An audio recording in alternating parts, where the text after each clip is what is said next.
Greetings. My name is Dr. Sebastian Mahfood, and I'm Associate Professor of Interdisciplinary Studies, Vice President of Administration, and Director of Distance Learning at Holy Apostles College and Seminary in Cromwell, Connecticut.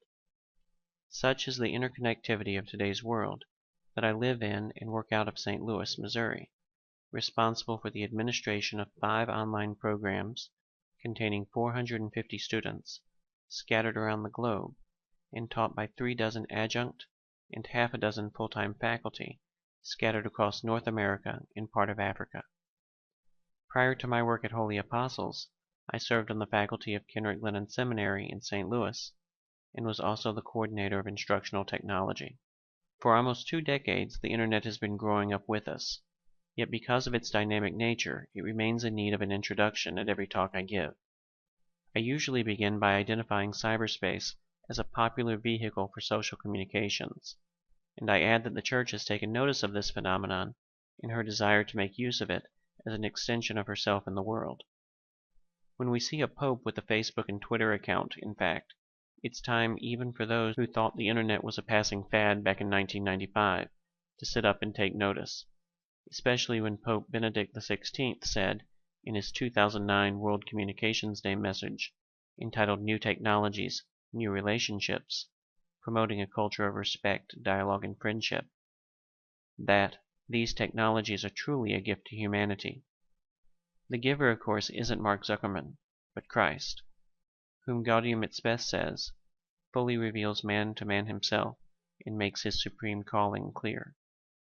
For this reason, over a decade ago, back in 2002, soon-to-be Saint John Paul the Great wrote in his 2002 World Communications Day message, entitled Internet, a New Forum for Proclaiming the Gospel, that the Internet causes billions of images to appear on millions of computer monitors around the planet. From this galaxy of sight and sound will the face of Christ emerge and the voice of Christ be heard. For it is only when his face is seen and his voice heard that the world will know the glad tidings of our redemption. This is the purpose of evangelization, and this is what will make the Internet a genuinely human space. For if there is no room for Christ, there is no room for man. He then took the next step and said, "Therefore, I dare summon the whole Church bravely to cross this new threshold, to put out into the deep of the net, so that now, as in the past, the great engagement of the gospel in culture may show to the world the glory of God on the face of Christ." From 2 Corinthians 4:6. He ended the message with a very specific blessing. "May the Lord bless all those who work for this aim," he wrote, precisely because cyberspace, he said, can offer magnificent opportunities for evangelization if used with competence and a clear awareness of its strengths and weaknesses. So this calls us into action. We have not only a papal mandate, but also a papal blessing for our work in this area.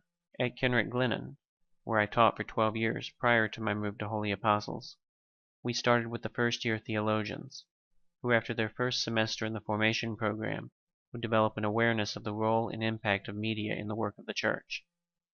Of this encounter, I explained in an article entitled Parochial Cyberspace, the Next Generation of Parish Community Centers, published in Seminary Journal in 2005, that seminarians in many seminaries are learning the grammar of cyberspace, and the value that cyberspace has as a tool for intentional communication in their dioceses. Mastery of these tools is both meaningful and necessary, for it is not just today's parish for which we are preparing these men who are presently in our theology programs, but also parishes of 2010, the year in which our current pre-theology students will be ordained. That was 8 years ago. We are now focusing on the year 2019 and are welcoming the Pre-Theology 1 cohort into the fall of 2013. Of course, I added back then, it is not as though our seminarians are coming to us from a vacuum. They are men who have lived through the changing social realities of the global information infrastructure, and to varying degrees have interacted with it in their professional and collegial lives. Given this demographic reality, it is not too big of a step to hone this literacy into a tool for the service of the Church. And the work has already begun in the men being ordained to the priesthood. Now Father Jason Signalness, who served while a seminarian as the director of student computer services at Kenrick for 2 years, wrote the first master's thesis to come out of that seminary, specifically dealing with the use of digital tools in parish ministry. He entitled the work Prophets on the Digital Continent, Guidance for Spreading the Gospel Today. Cyberspace is his Areopagus, and it is a world, not unlike St. Paul's, where there is set up an altar to the unknown God. It is time we call attention to it with the words St. Paul has taught us. Now what you worship as something unknown, I am going to proclaim to you.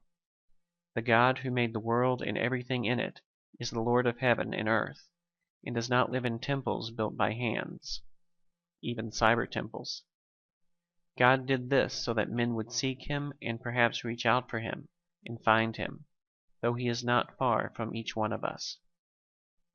You can see, as I wrote back in 2005, how men studying to be priests are standing upon the edge of a vast, developing missionary frontier, and given proper and potent communicative tools, can be enabled in their mission of the evangelization of their people and culture in this new sphere of human interaction.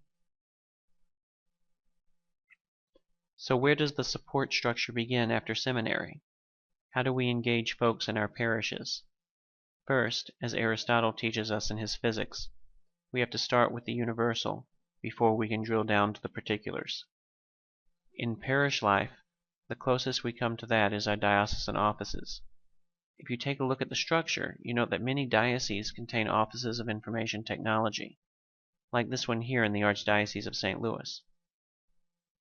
The office hosts a web developer, and the web developer supports, to some degree, the online initiatives of the individual parishes. You want to check with your diocese as to what kind of help and advice they might offer, and you want to make sure that your parish's page on your diocesan website accurately represents the reality at your parish. Some site administrators may not instinctively know to update a page whenever a change in the parish is made, and you end up with incorrect data, such as the wrong Mass times showing for your parish. While all parishes are unique in their needs and constituencies, furthermore, you might consider what support you can offer your diocese so that you can become part of the solution that enables the diocese to take a greater leadership role in helping all of its parishes develop online media and in coordinating a consortial engagement of parishes with one another. The Church has given us a communications planning model in the Pontifical Council for Social Communications 1992 document, Aetatis Novae.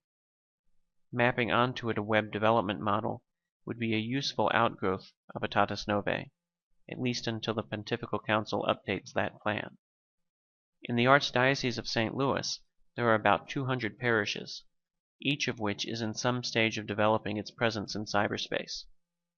The continuum ranges from a parish with no website at all to a parish that is hyper-engaged in all manner of activity, that is connected in an integral way by digital means.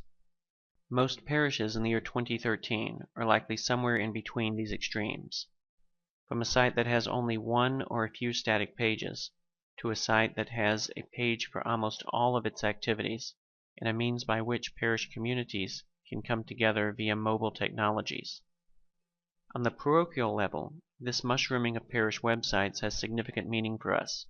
In addition to being a medium of exchange, cyberspace is the very place in which that exchange occurs.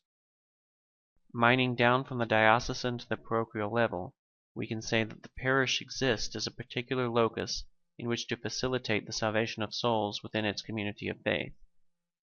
The website, as an extension of the parish, can only exist within this principal goal and context. Most immediate to our ministries are our own parish communities, and if the Church is going to engage these communities using modes of communication common to them, then she should do so as an intentional effort rather than allow the task to grow haphazardly and awkwardly through lack of coordination. As resources for parishioners to obtain information about their parish church, then, each website ought to have its most important information easily accessible, and that includes its mission statement, its Mass times, its office directory, and a list of its committees and task forces. Other material can be added to enrich the site, namely bulletins, homilies, schedules, parish council minutes, staff biographies, and contact information, question and answer forums, RCIA forums, videos, audios, pastoral reflections, photo galleries, and instant messaging with the pastor during online office hours. The educational use of virtual technologies has become rather pervasive within our society, affecting both secular and parochial educational institutions at the levels of primary, secondary, and higher education.